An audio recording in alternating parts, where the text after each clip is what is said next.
Hi, I'm Pat from the City, and today I'm going to run through with you the proper way to set up a spin bike for your clients. The first protocol when setting up a spin bike is to get the height of the saddle correct. And one of the best ways to do that is get your client to stand next to the saddle and just take a line from the top of the saddle and meet that and marry that up with your hip bone. But a slightly more accurate way, and just as good way to do that, is if you get the client to raise their leg so that it's 90 degrees to the body and the top of the thigh is parallel to the floor.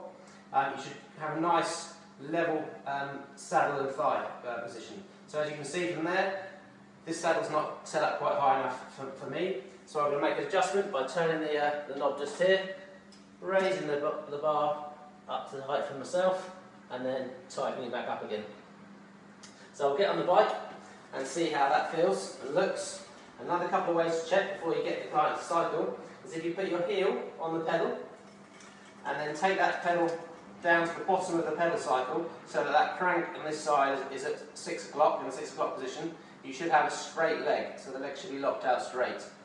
If that is the case, then when you put your ball of your foot on the pedal, so the ball of your foot over the centre of the pedal axle, when you do that and you start pedalling, it should feel comfortable.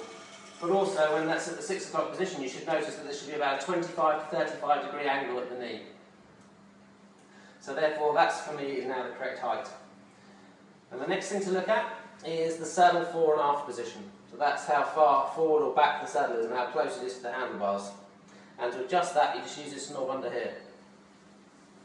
And a good way of checking whether that's in the correct position or not is you position the cranks at 3 o'clock to 9 o'clock position, so parallel to the floor. And if the saddle's in the right position when you're sat in the middle of the saddle, if you were to drop a plumb line from your knee down to the floor, it should fall in line with this pedal axle and the ball of your foot. So as you can see from this is slightly too far back for me.